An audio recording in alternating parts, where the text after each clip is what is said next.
There was no doubt that this was an important game for the Minnesota Vikings following their loss against the Detroit Lions.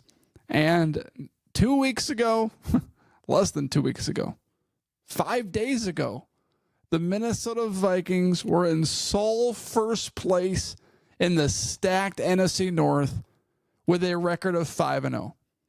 And now the Detroit Lions are 5-1. The Minnesota Vikings are 5-2. The Green Bay Packers are 5-2. And the Chicago Bears are 1 win away this weekend from being 5-2. And that is how you go from first to worst overnight.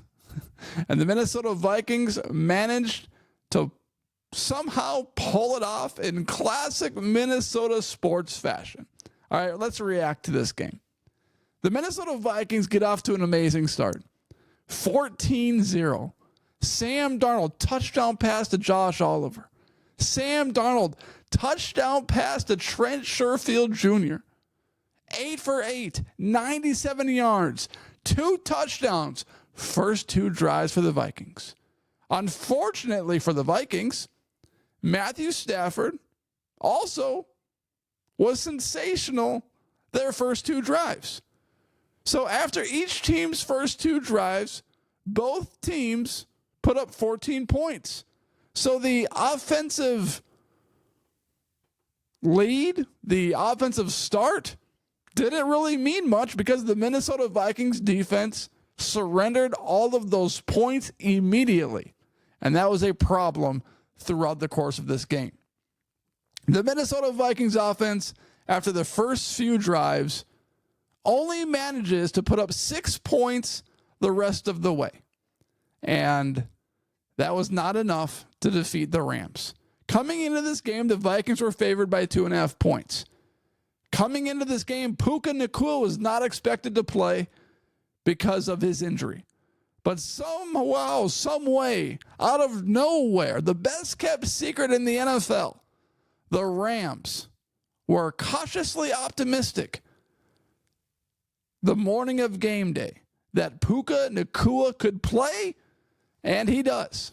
He puts up a stat line of 7 catches, 106 yards, and Cooper Kupp puts up 5 catches for 51 yards. Do you think they matter to Matthew Stafford's stat line this year?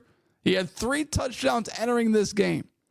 And Matthew Stafford leaves this game with 4 touchdown passes. Sam Darnold, 18 for 25, 240 yards, 2 touchdowns, 0 picks. The first few drives, everything was just rolling. Justin Jefferson was getting the ball. Aaron Jones was finding holes and hitting them hard. And Justin Jefferson, 8 catches, 115 yards. Aaron Jones, 19 carries, 58 yards to go with 2 catches for 37 yards. But where were the others? JJ had 8 catches. The next leading wide receiver on the Minnesota Vikings had 2 catches, Aaron Jones. 2 catches, Josh Oliver. 2 catches, Jordan Addison. 2 catches, Jalen Naylor. The Minnesota Vikings did not show up offensively. And they didn't show up defensively either. You cannot score 6 points total after putting up 14 points your first few drives. This looked like the Minnesota Vikings played a short week. Penalties everywhere. Not crisp. Ugly football. 3 straight third down plays, I believe it was, or 3 straight possessions. The Los Angeles Rams had a third down, and the Minnesota Vikings defense just automatically gave them a first down because of a pass interference or a defensive holding. The defensive holding on Byron Murphy Jr. was a garbage call, but the pass interferences were pass interferences. The pass interference, I believe, is on Stephon Gilmore. That was a pass interference. The pass interference on was it Byron Murphy Jr.? No. It was a hands to the face by number 52. I believe his name is Ward. Long third down. Vikings stop him. Hands to the face. Automatic first down. Those plays killed the Minnesota Vikings in this game, and that is why they lost this game. The Minnesota Vikings shot themselves in the foot on a short week and did not look ready to play. That is what you get from playing 2 football games 5 games apart. That's just what you get. You get football that is ugly, UGLY. And the Minnesota Vikings lost this game because of their own mistakes. Defensively, Matthew Stafford was untouched practically all game. And during my preview podcast this week, I talked about the Los Angeles Rams being without their 3 offensive linemen. 3 starting linemen were out in this game. And do you know how many sacks the Minnesota Vikings had in this game? A big old fat goose egg. 0. And I got that stat from Vikings.com. I got that information from Vikings.com. That's where I got that information from. It's not like I made it up myself. I did some research. I found it out. I think the Vikings are going to win this game because the Rams don't have any offensive linemen left. So, Matthew Stafford getting sacked 0 times, while Sam Darnold gets sacked 3 times for 28 yards. So let's talk about the offensive play a little bit. Christian Darrisaw gets hurt at the end of the first half. Looks like a knee injury. Guy rolled up on the back of his knee. Walks off the field with help of medical staff.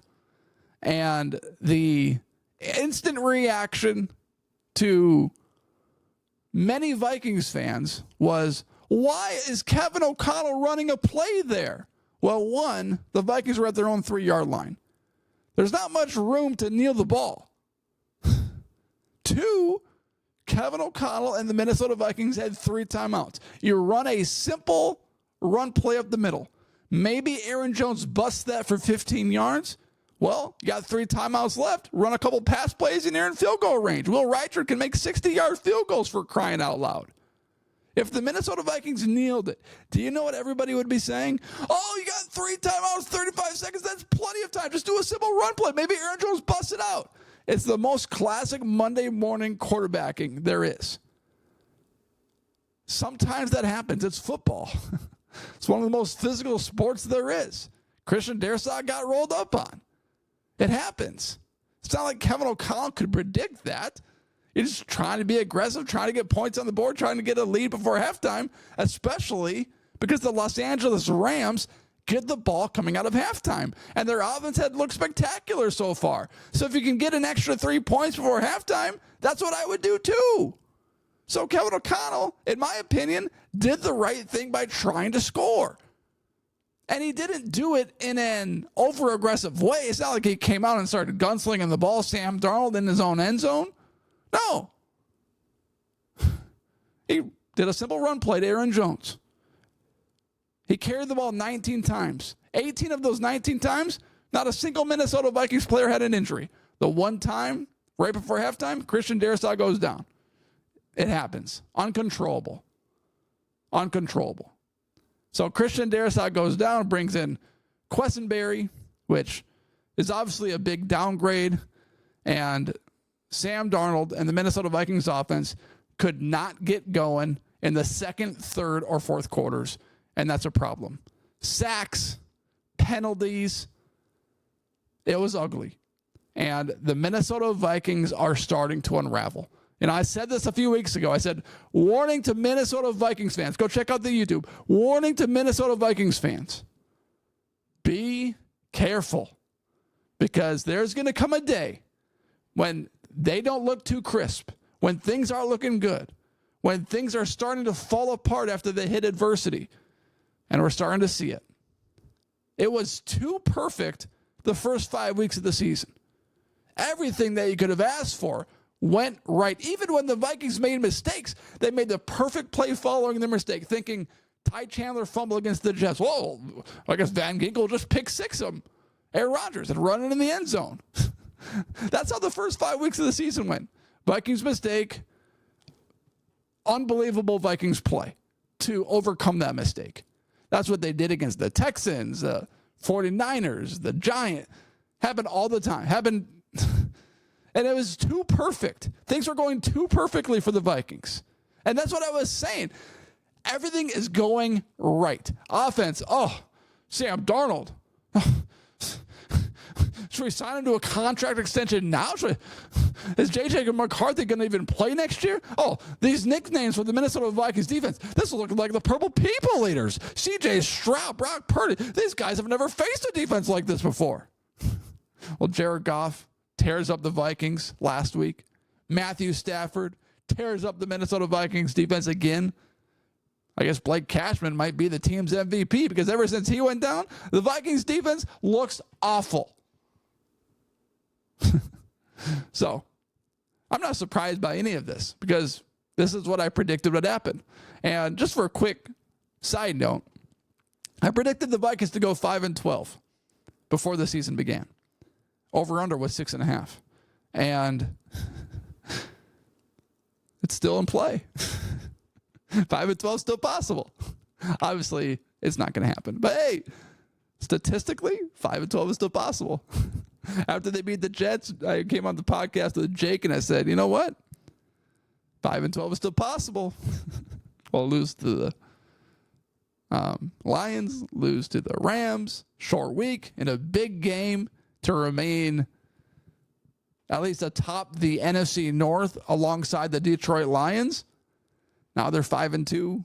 Now they have the Colts, who have a winning record right now. Anthony Richardson stinks, but they have a winning record. It's not just Anthony Richardson. They got other players. And he can bust a move. He's got some athleticism that can carry them to a win on Sunday Night Football. So now we're starting to see things unravel. How are the Vikings going to respond? The defense that was getting all these nicknames, doing the Parent Trap dance in the end zone, they're getting humbled really, really, really fast. I never bought into the Vikings as Super Bowl contenders, and hey, they still might be. They're still 5-2. But they still have 4 divisional games left. There's still a lot of season to play. Still got the Packers and the Lions and the Bears twice. And the best division in football. It's not like any of those games are easy. Those are all tough matchups. But let's touch on this play too. The Matthew Stafford touchdown. The second to last possession, I believe it was for the Rams. The Minnesota Vikings defense was on the field after the offense kicked a field goal, 21-20. Jalen Naylor dropped it. Sam Darnold could have ran it. Naylor dropped it. Mistake by Naylor. And this was the possession the Vikings needed to get off the field. And it just felt like the Vikings were not going to win this game. I don't know if you guys were feeling that, but I certainly was. Because of all the self-inflicted wounds. That's why. And the Rams offense goes out onto the field. Matthew Stafford finds a wide open Robinson in the end zone to go up 28-0. And that's asking a lot from the Vikings to go score a touchdown, get the 2-point conversion, force overtime, and then win in overtime. Statistically, the odds of them winning after that happened went down extremely. Could happen, but it went down a lot. And then the play happens at the end of the game. The Vikings get off the field thanks to Cooper Kupp stepping out of bounds. They punt the ball. Sam Darnold drop backs to pass. And mistake number 1, Sam Darnold is standing in his own end zone. And he holds on to the ball forever. That's mistake number 1. You cannot hold on to the ball in a 1-score game for that long in the end zone. That cannot happen. That's a cardinal sin in football. And Sam Darnold committed it. But then the mistake by the officiating crew. Sam Darnold's neck gets wrapped around sideways. 2 officials are looking at the play, and nothing gets called. The defensive player didn't even celebrate the sack because he knew what he did in grabbing Sam Darnold's face mask. And Sam Darnold is pleading with the officials. He grabbed my face. He turned my neck. Silence. Nothing. And here's why the call's the problem, right? The non-call's the problem. But here's why I have an even bigger problem with the non-call. You can't even touch quarterbacks. You go too high, you go too low, you put your entire weight on the guy by accident, it's a penalty. 15 yards automatically. The NFL protects the quarterback more than any other position in any other sport. You can't do anything to those guys. Sam Darnold gets his head wrapped around sideways, and they don't call it. In front of two officials. Man, I thought the play earlier this year was one of the worst calls I've ever seen. It was an interception by Sam Darnold. I can't even remember who it was against. But the guy was bobbling the ball out of bounds. And he got control of it, and his feet were in the air. He landed out of bounds, and the officials called it, after review, an interception. What? Are you kidding me? This stumps that call as the worst non-call or worst officiating mistake of this season against the Minnesota Vikings. Because two officials are standing right there. And you can't touch the quarterback. And they didn't call anything. Plus, they were throwing flags all night. All night long, flag here, flag there, illegal motion, false start, which, I mean, it's not an official's problem that it's a legal motion or false start or whatever, legal formation. But they were calling holding and PI. Flag, they had no problem throwing their flags out all game. And then when there really is a flag, they keep it in their pockets. When both officials were staring right at the play. That's why I have an even bigger problem with it. Mistake number one, Sam Darnold holding on to the ball too long. Mistake number two, officials are looking around at the play. What are you doing? You're calling flags all game. And now you hold on to it. When his head gets wrapped around sideways. And face masks are one of the easiest calls to make because of how quickly the head turns. It's not a natural move by anybody on the face of this earth to quickly jerk their head to the left or to the right. That's not going to happen naturally. So, of course, it's a face mask. Officials just stand there looking like idiots. And the Vikings got screwed by Sam Darnold and the officials. It's a double whammy. Wow. Anyway, Vikings are 5-2. They play the Colts next. And they let a massive opportunity go by. Could be in last place in the NFC North this weekend if the Bears win. They are unraveling. And you heard it here first a few weeks ago that this would happen. So am I surprised? Absolutely not. Skull Vikings.